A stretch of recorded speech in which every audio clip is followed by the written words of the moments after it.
আপনাদের প্রতি দাবি করি, দয়া করে আমার পাশে একটু থাকবেন আপনারা ইনশাআল্লাহ। এবং আপনারা যদি আমাকে ভোট দেন, ভালোবাসা দেন, আপনাদের এই ভোট আমি আমানত হিসেবে নেব। এই কয়েকটা দিন আর নির্বাচনের দিন কয়েকটা ঘন্টা, আমি আপনাদের কথা দিলাম, এই সময়টা আপনারা আমাকে একটু দেন, আমার পাশে থাকেন। ইনশাল্লাহ পরবর্তী 5 বছর 365 দিন গুণ 5 1825 দিন আমি আপনার খেদমতগার, আমাকে দিবেন, আমার সাথে থাকবেন। সবাই একটু হাত উঁচু করে আমাকে ওয়াদা করেন। আলহামদুলিল্লাহ, আমি খুশি হয়ে গেছি, আমার আল্লাহ খুশি হয়ে গেছে। আমি মনে করি আমি এমপি হয়ে গেছি, আলহামদুলিল্লাহ। ইনশাল্লাহ আমরা আমার আল্লাহ এবং আল্লাহ রসুলকে সাক্ষী রেখে বলতেছি, এবং আমার সনাতন ভাই যারা রয়েছে তাদের ঈশ্বরকে সাক্ষী রেখে আমরা শপথ করতেছি, আগামীকাল সকাল থেকে প্রত্যেকে এক একজন শহীদুল ইসলাম বাবুল। কারণ আমার একার পক্ষে সব বাড়িতে যাওয়া সম্ভব না। পারবো বলেন? সম্ভব না। আপনারা আমার পক্ষ থেকে আমার দাওয়াতটা পৌঁছে দেবেন, আলহামদুলিল্লাহ। পারবেন না? দিবেন না? প্রথম দাওয়াত দিতে হবে ঘরের মানুষকে।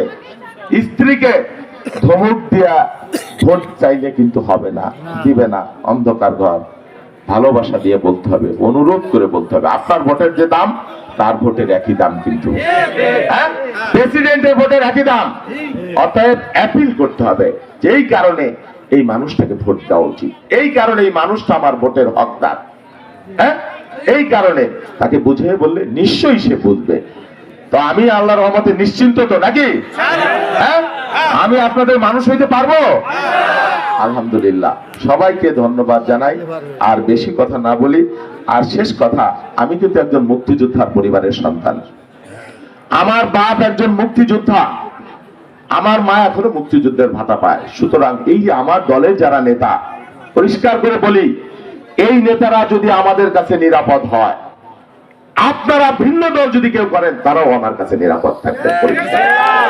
সনাতন সম্প্রদায়ের অনেক ভাইয়েরা বন্ধুরা রয়েছে, সে বলে দেই, আমার বাড়ির পাশে খবর নিয়ে দেখবেন সনাতন সম্প্রদায়ের মানুষজন আছে কি নাই।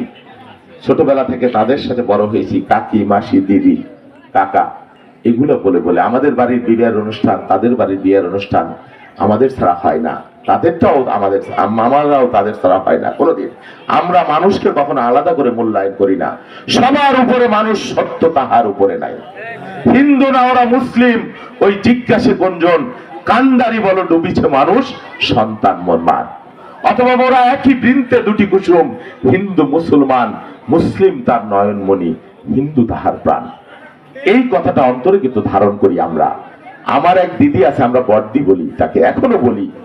আমার বড় বোনের বয়সী, মুক্তিযুদ্ধের সময় আমার এই দিদি আমার বোনের সাথে, আমার মায়ের সাথে একসাথে আমার মামার বাড়িতে ছিল 9 মাস। 9 মাস আমরা এই পরিবেশের মধ্যে দিয়ে বড় হয়েছি, একই আলোতে, একই বাতাসে, একই মাটিতে, একই পানিতে। সুতরাং কেন আমি মানুষে মানুষে বিভাজন করতে যাব? কেন আমি হিংসা তৈরি করতে যাব? কেন আমি দলে দলে মানুষের মাথায় আঘাত করব রাজনীতির কারণে? সবাই থাকবে, সকলকে নিয়ে আমরা একটা শান্তি, একটা সহ অবস্থান, একটা ভ্রাতৃত্ব তৈরি করব, যেখানে কোনো হিংসা থাকবে না। আমি নির্বাচিত হই বা না হই, আপনাদের পাশে আছি, আপনাদের মানুষ হিসেবে আছি। সবাইকে ধন্যবাদ। আল্লাহ হাফেজ। আমার জন্য দোয়া করবেন যাতে নির্বাচন করতে আপনাদের পাশে থাকতে পারি, সুস্থ থাকতে পারি। আল্লাহ হাফেজ।